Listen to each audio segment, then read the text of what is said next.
जय हिंद दोस्तों, कैसे हैं आप सभी। मैं आपका दोस्त आर के बैंकिंग उड़ान से।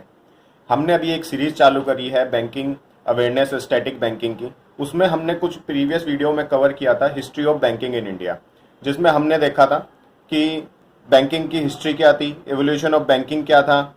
उसके अंदर सारी डिटेल्स हमने कवर करी थी। आज हम देख रहे हैं कि हम 17th सेंचुरी में जो इंग्लिश ट्रेडर्स हमारे यहाँ पे आए थे, जो एजेंसी बैंकिंग हमारे यहाँ पे आई थी, उसका क्या इम्पैक्ट पड़ा हमारे यहाँ पे बैंकिंग में। उसके बाद एजेंसी हाउसेस क्या थे, वो मैंने प्रीवियस वीडियो में कवर किया है। 1770 में हमारा पहला बैंक बैंक ऑफ हिंदुस्तान आया था। उसके अंदर हमने देखा कि कैसे एक यूरोपियन एजेंसी अलेक्जेंड्रा एंड को आती है और अपना एक बैंक सेटअप करती है, जो एक बहुत प्रीमियम बैंक बनता है। उसकी मल्टीपल ब्रांचेस बनती हैं और बाद में जाके वो बंद भी कैसे होता है। उसके बाद हमने देखा कि कैसे ईस्ट इंडिया कंपनी ने दूसरों को देखकर कि उनका कैसे प्रॉफिट हो रहा है, अपना एक बैंक सेटअप किया 1806 में, बैंक ऑफ बंगाल। उसके बाद देखा हमने बैंक ऑफ बॉम्बे 1840 में, और 1843 में कैसे बैंक ऑफ मद्रास इतनी जल्दी सेटअप हुआ, क्योंकि मद्रास के अंदर जो आज के टाइम में चेन्नई है, वहाँ पे बहुत सारे बैंक थे। 1600 से वहाँ पे बैंक्स थे, जो छोटे छोटे बैंक थे, जो रीजनल बैंक्स थे, उन सबको एक्वायर करके एक बैंक बनाया गया, बैंक ऑफ मद्रास।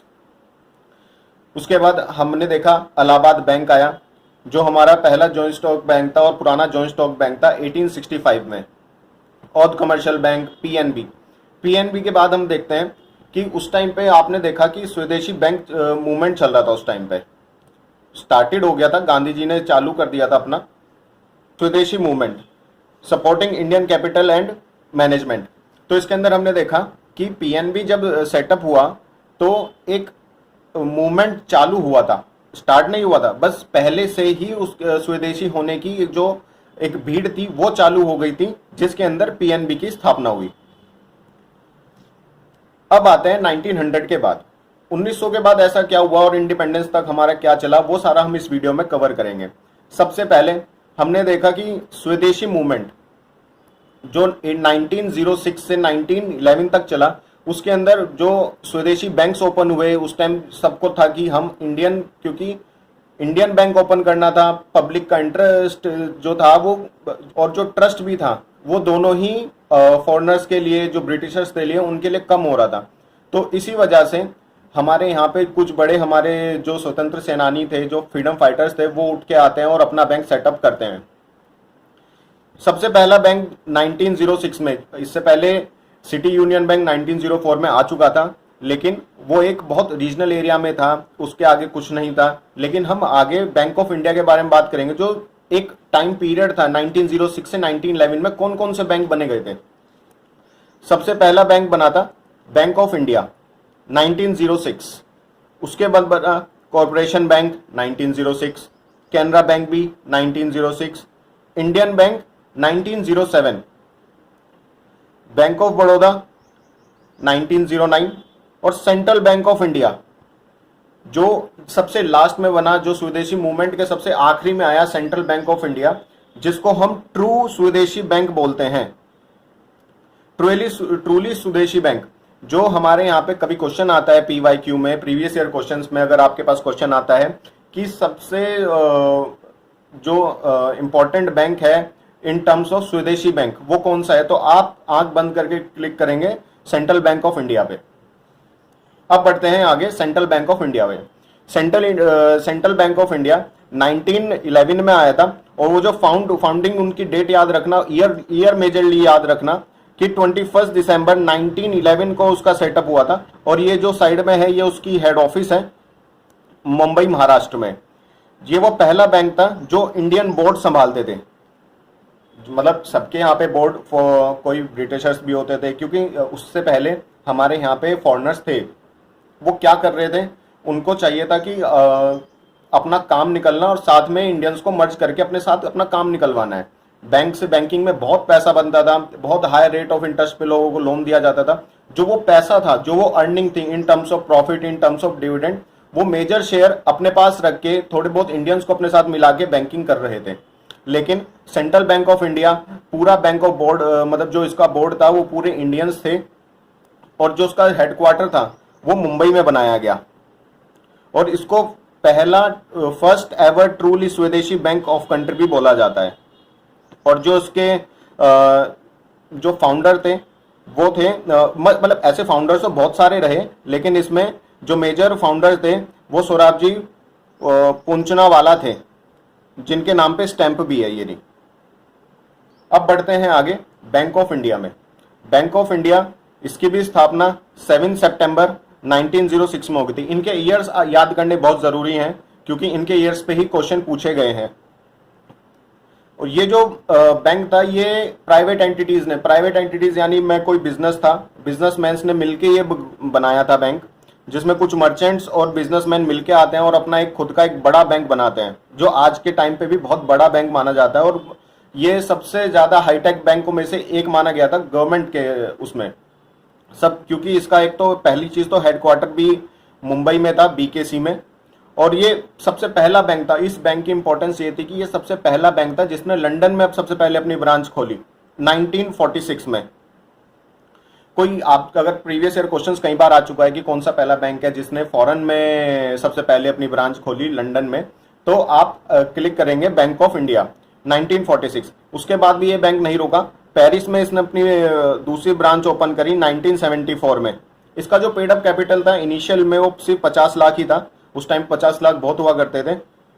और ये वो पहला बैंक है जिसने सबसे पहली अपनी जो ब्रांच थी वो फुल्ली कंप्यूटराइज्ड करी थी, और एटीएम की फैसिलिटी भी मुंबई में इसने प्रोवाइड कर दी। एटीएम ऑल्दो किसी और बैंक ने लेके आया था हमारे यहाँ एचएसबीसी ने, लेकिन ये पहला बैंक था जिसने अपने यहाँ पे फर्स्ट बैंक जिसने अपने यहाँ पे पूरी ब्रांच ही कंप्यूटराइज करी थी और एटीएम की फैसिलिटी भी दी थी।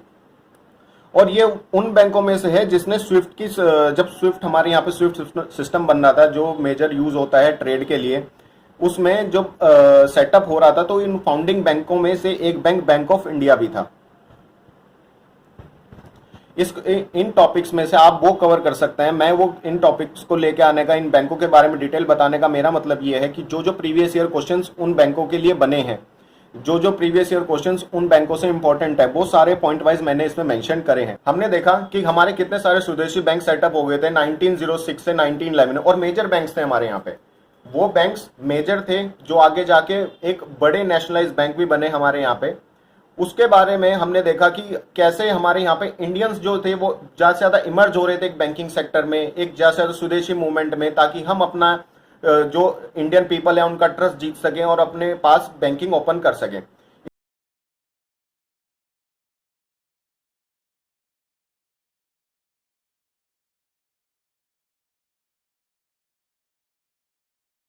वन में जब हमने देखा कि इंपीरियल बैंक ऑफ इंडिया वो कैसे बना, क्योंकि अपने यहाँ पे बहुत ज्यादा फ्रॉड्स होते थे ट्रांजैक्शन में। अपने यहाँ पे 3 मेजर बैंक्स थे, बैंक ऑफ सबसे पहले बंगाल 1806, बैंक ऑफ बॉम्बे 1840 और बैंक ऑफ मद्रास 1843। जब इतने सारे फ्रॉड हो रहे थे हमारे यहाँ पे, तो जो उस टाइम 1857 के बाद हमारे यहाँ पे ईस्ट इंडिया कंपनी का जो राज था वो खत्म हो चुका था।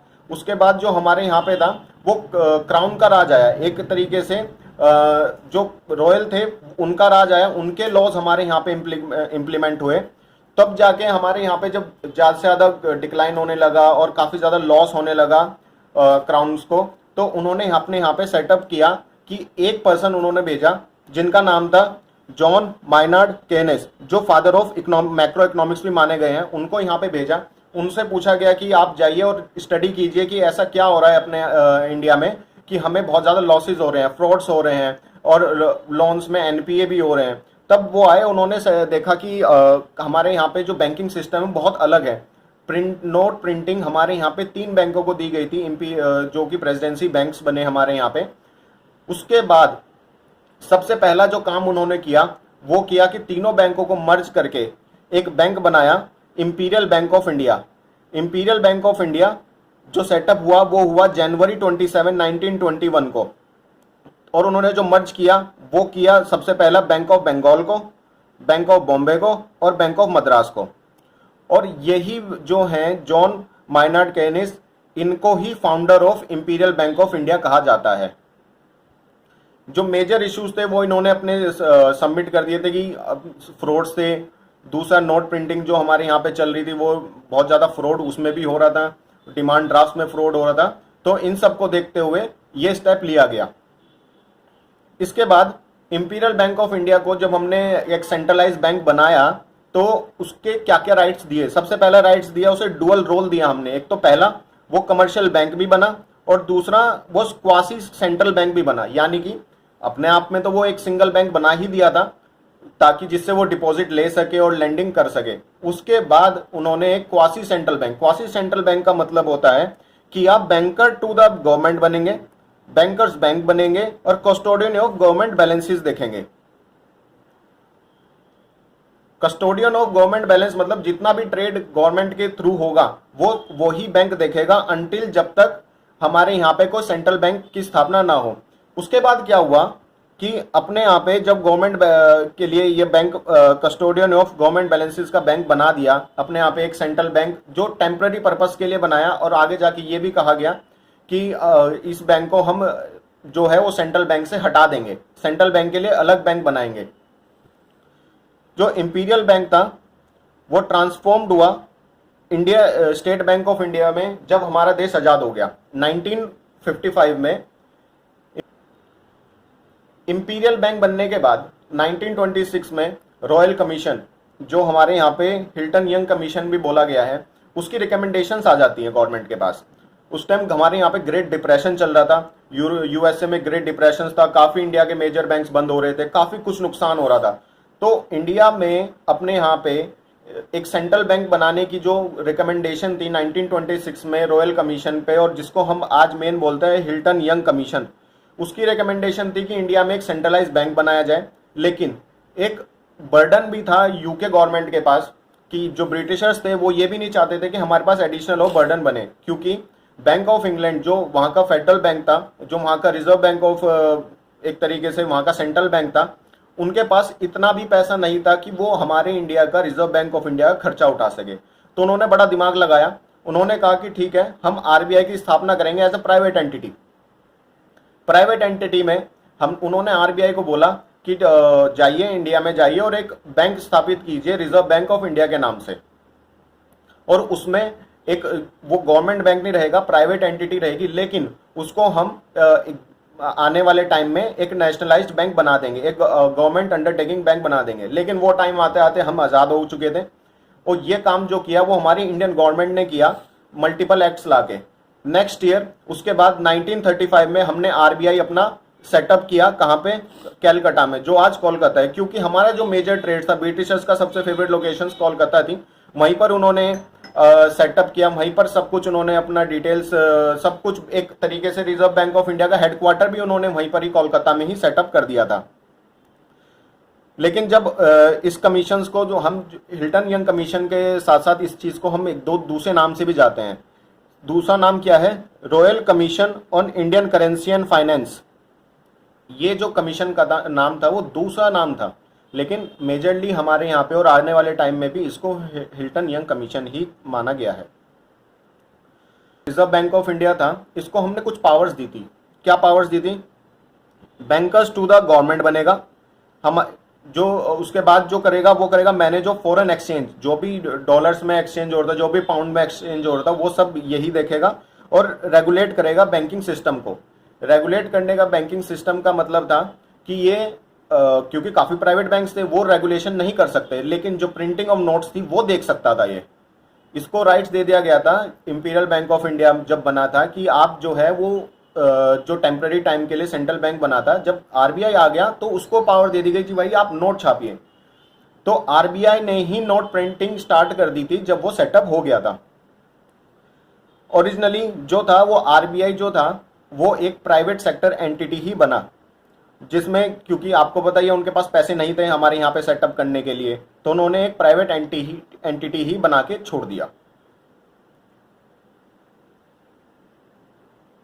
इसके बाद एक लॉ आता है हमारे यहाँ पे, इंडिपेंडेंस हो जाती है 1947 के बाद। हमारे यहाँ पे transfer of public ownership act 1948 के बाद, इस एक्ट के बाद हमारे यहाँ पे मेजर रेवोल्यूशन आता है। जो जो गवर्नमेंट के ब्रिटिशर्स के थे बनाए हुए जो ऑर्गेनाइजेशंस थी, उनको एक गवर्नमेंट ऑफ इंडिया के अंडर नेशनलाइज करने की जो भीड़ थी वो चालू हो गई थी, और इसमें भी हमारे यहाँ पे आरबीआई को नेशनलाइज किया गया। इसके बाद हम देखेंगे कि आरबीआई एक्ट बन गया, आरबीआई बन गया, और काफ़ी सारी चीज़ें देखी हमने कि भाई हिल्टन यंग कमीशन भी आ गया, और उसके बाद उसका रिकमेंडेशंस भी मान ली गई, देश भी आज़ाद हो गया। उसके बाद ट्रांसफ़र ऑफ ओनरशिप एक्ट भी आ गया, जिसमें हमने प्राइवेट जो ओनर्स थे उनसे खरीद के हमने अपने गवर्नमेंट ऑफ इंडिया ने अपने अंडरटेकिंग में ले लिया था। तो इतना सारा नेशनलाइजेशन हो रहा था। तो आरबीआई का क्या हुआ, मैं आपको बताता हूँ। आरबीआई जब अपने आप में नेशनलाइज बना, उसके इस स्टेबलाइजेशन जो हुई वो हुई 1 अप्रैल 1935। सेटअप तो हो गया था वो, लेकिन 1 अप्रैल 1935 में जब वो सेटअप होने के बाद उसमें जो रिकमेंडेशंस थी वो हिल्टन यंग कमीशंस की थी। तीसरी चीज उसके अंदर जो इंपॉर्टेंट था, उस टाइम पे प्राइवेट एंटिटी था, तो प्राइवेट एंटिटी ने अपना भाई इनिशियल कैपिटल भी इनपुट किया होगा एक कंपनी स्टार्ट करने के लिए। That was 5 crore. 5 करोड़ से हमने अपना reserve central bank of India setup किया। इसके बाद उसके अंदर काफी सारे जो शेयर होल्डर्स थे उनको लिया। लेकिन देश आजाद होने के बाद, आफ्टर द इंडिपेंडेंस, हमने गवर्नमेंट ऑफ इंडिया ने जो उनके प्राइवेट एंटिटी के स्टेक होल्डर्स भी प्राइवेट थे, तो उनको क्या किया, उनको 118 रुपये 8 आने देकर, उनके पर शेयर की वैल्यू 118 रुपये 8 आने देकर उनसे सारे शेयर्स खरीद लिए, और सेंट्रल बैंक ऑफ इंडिया यानी कि हमारा रिजर्व बैंक ऑफ इंडिया को गवर्नमेंट अंडरटेकिंग बना लिया गया। और इसमें जो इंपॉर्टेंट क्वेश्चंस बनते हैं गवर्नर से भी बनते हैं। सर ऑसबॉर्न स्मिथ जो थे वो हमारे पहले जो थे एक गवर्नर माने गए हैं, और दूसरे गवर्नर जो इंपॉर्टेंट है, जो हम first Indian governor of RBI CD Deshmukh, ये आप याद रखेंगे क्योंकि इससे कई बार क्वेश्चंस पूछे गए हैं। आरबीआई भी बन गया, देश आजाद भी हो गया। इसके बाद हमने क्या किया, इसके बाद 1947 में हमारे कुछ इंपॉर्टेंट एक्ट्स बने, जो आगे जाके मैं आपको बताऊंगा अपने थर्ड पार्ट में, जिसमें हमने डिटेल्स डाली कि कैसे एसबीआई बना। लेकिन उससे पहले एसबीआई का नेशनलाइजेशन कैसे हुआ। इंपीरियल बैंक ऑफ इंडिया जो था वो तो देश आजाद होने के बाद भी इंपीरियल बैंक ऑफ इंडिया ही रहा। इसके अंदर हमने देखा सबसे पहले आरबीआई का एक्ट आ गया था, transfer of public ownership act 1948 में, जिसमें ओनरशिप जो थी, प्राइवेट ओनरशिप जो थी, वो गवर्नमेंट ऑफ इंडिया को मिल गई थी। दूसरी चीज 1949 के बाद आरबीआई जो था वो आरबीआई अंडर स्टेट कंट्रोल आ चुका था। Third important BR act, banking regulation act 1949 जो था वो सेटअप हुआ। स्टार्टिंग में उसका नाम BR act, banking regulation act नहीं था, उसका नाम था बैंकिंग कंपनीज एक्ट 1949। क्योंकि जब हमने आरबीआई को नेशनलाइज कर दिया तो आरबीआई को पावर देने के लिए और सभी बैंकों को रेगुलेट करने के लिए हमें बीआर एक्ट बनाना पड़ा, जिसके अंदर हमने आरबीआई को पावर दी कि आप क्या क्या काम करेंगे, नोट प्रिंटिंग करेंगे, रेगुलेट करेंगे बैंकिंग को। और जब इतना सब कुछ हो रहा था, हमने देखा कि गवर्नमेंट ऑफ इंडिया ने बोला कि आप जो थे ये जो सर्विसेज हैं, फाइनेंशियल सर्विसेज हैं, वो आप प्राइवेट सेक्टर में जो है अभी हो, आप इनको रूरल एरिया में एग्रीकल्चर पर्सन्स के लिए, फार्मर्स के लिए, या जो भी मिडिल क्लास थे और लोअर क्लास थे, जो गांव दरबे के इलाके में रहते थे, उन सबको अपनी सर्विस प्रोवाइड करो। लेकिन being as a private entity उनको अपना प्रॉफिट भी देखना था, तो इसी वजह से उन्होंने गवर्नमेंट की बात को नज़रअंदाज करने लगे, क्योंकि फाइनेंशियल इंक्लूजन हमारे टाइम पहले से ही बहुत ज़्यादा इंपॉर्टेंट थी। गवर्नमेंट का बहुत ज़्यादा ही फाइनेंशियल इंक्लूजन पे जो रूरल एरिया था उनकी तरफ काफ़ी ज़्यादा झुकाव रहा है। जब बैंकिंग रेगुलेशन एक्ट आया 1949 में, जिसका पहला और पुराना नाम जो था वो था बैंकिंग कंपनीज एक्ट 1949। उसके बाद जो एनफोर्समेंट आया, उसके बाद जो उसका बैंकिंग रेगुलेशन एक्ट जो था उसका नाम चेंज हुआ 1 मार्च 1966 में, state Bank of India act 1955। इस एक्ट के अंदर हमने जो देखा, आरबीआई ने गवर्नमेंट ऑफ इंडिया के साथ मिलकर इंपीरियल बैंक ऑफ इंडिया को take over in a new entity name, जिसका नाम रखा गया State Bank of India. State Bank of India बनाने के लिए हमारे यहाँ पे आरबीआई ने बोला कि मैं एसबीआई में 60% ऑफ स्टेक अपने नाम पे ले रहा हूँ, ताकि जो ओनरशिप है वो गवर्नमेंट के पास आ सके, क्योंकि ऑलरेडी आरबीआई जो था वो सेंट्रल बैंक का पार्ट था और सेंट्रल बैंक जो नेशनलाइजेशन हो चुका था वो 1949 में नेशनलाइजेशन हो चुका था आरबीआई का। तो गवर्नमेंट सब एंटिटी के अंदर जो स्टेक थे वो एसबीआई में लिए गए और इंपीरियल बैंक ऑफ इंडिया से नाम चेंज कर स्टेट बैंक ऑफ इंडिया नाम रखा गया। The government of India took control of Imperial Bank of India in 1955, Reserve Bank of India taking 60% stake remaining in State Bank of India. अभी हमने देखा कि अभी स्टेट बैंक ऑफ इंडिया ने काफ़ी सारे स्टेक्स अपने पास ले लिए थे और आरबीआई ने अपने यहाँ पे गवर्नमेंट के साथ मिलकर नेशनलाइजेशन में और गवर्नमेंट की क्या क्या जो स्कीम्स है उसमें इन्हेंसमेंट करना शुरू कर दिया था। इंडिपेंडेंस के बाद काफ़ी सारे जो गवर्नमेंट के पार्ट थे जो रिलेटेड टू मॉनेटरी पॉलिसीज थे वो आरबीआई देखरेख कर रहा था, क्योंकि बीआर एक्ट में सारी मॉनेटरी पॉलिसीज के लिए भी जो पावर दी गई थी उनको रेगुलेट करना, उनको चेक करना, इन्फ्लेशन चेक करना, वो सारा का सारा दिया गया था आरबीआई को। इसके बाद आने वाली वीडियोस में, नेक्स्ट वीडियो में हम देखेंगे कि हमने कैसे एसबीआई जो था वो कैसे बना।